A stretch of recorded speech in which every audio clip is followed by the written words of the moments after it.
Welcome.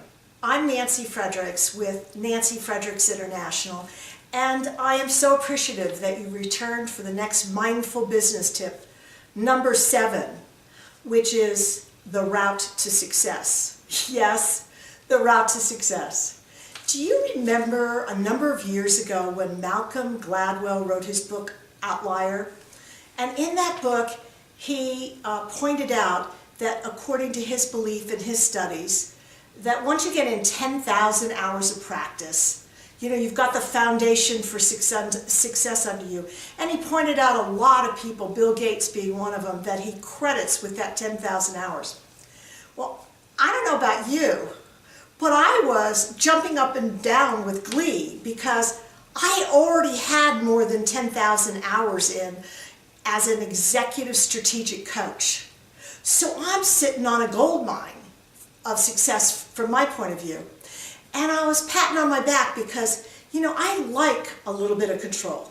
I like things that have a little bit of black and white to them so that I can grasp hold of it and know that I'm going to be on the pathway to success. And I got to tell you, I was very disappointed when I read an article that, and actually I read 2 articles that talked about a Princeton study that completely smashes Gladwell's rules of thumb, completely smashes it. You can see how disappointed I was, because what they said in the Princeton study was, and you know me, I'm not very good at statistics, so I'm going to read them to you. They found that yes, practice makes a difference. Hallelujah, I thought. When it comes to playing a game, it makes a 26% difference. It counts for a 21% difference in music, an 18% difference in sports, only a 4% difference in education, and wait for this.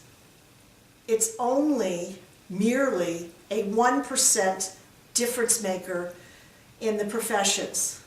And my heart dropped. I said, tell me it isn't so. And yet that's true. And then in one of the articles, they talked about Franz Johansson's book, The Click Moment. And in it, he's talking about this habit that you develop to become the leader in your field.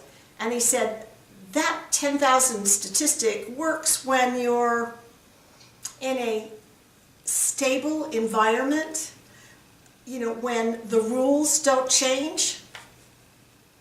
My heart did a deep dive at that moment because I don't know about you, I don't live in a business world where the rules work this way one moment and this way the next moment, and yes, it's always predicted.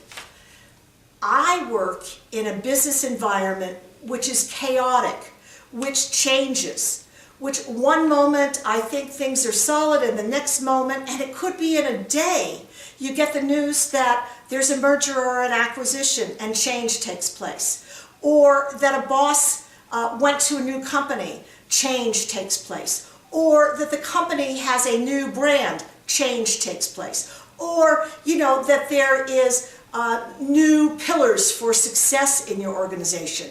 And the game once again changes. You thought you knew the game for success. You thought you knew the pathway for success. You thought you knew the route for success. Whoops, you did, but now you don't. And that's a pretty scary time. So I was thinking, what if I noticed in my coaching profession with executives all over the country that will help you stay relevant, because that's what we're talking about, and that will also keep you clearly on the route to your success, however you identify it. And I thought of a couple things. Actually, I thought of a ton of them. You'll have to call me if you want to know more, because I only have time to talk to you about a couple. But one of them that I was thinking about is resilience. I mean, we've been reading about that for years.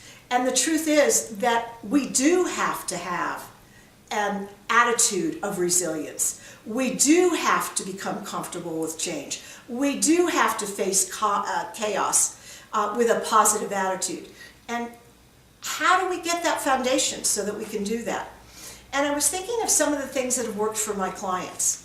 You know, the reality is that if you have a cadre of friends in the organization that are half full glass lookers, they see the glass as half full, that's a really strong support system for resilience.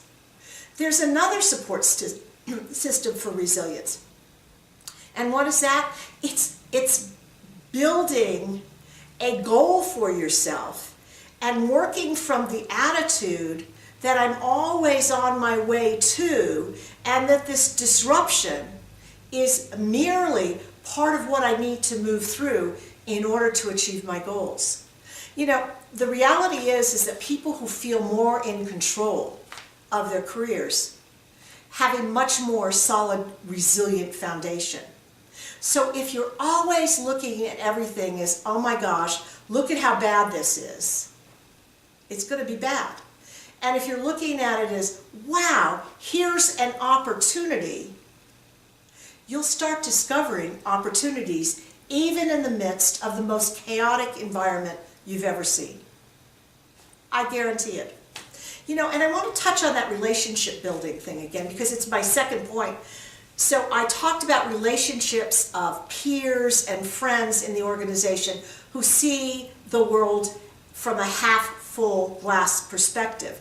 Now let's talk about the wider issue of relationship, which is building relationships for stability and success in your organization.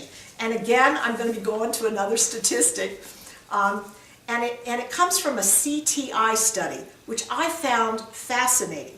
And in it, it reveals that 70% of men who are sponsored in an organization and 68% of women who are sponsored in the organization feel that they are progressing through the ranks at a satisfactory rate. But get this is where it really becomes powerful. 57% of their peers who are not sponsored, who haven't sought out sponsors, don't feel that they are statistically improving in the organization. They don't even feel like they're moving at a satisfactory pace. Do you hear that? 70% men, 68% women, when they have sponsors, feel their career is moving along at a great pace. So, sponsor or mentors or coaches or whatever your organization calls it is really imperative for stability and success.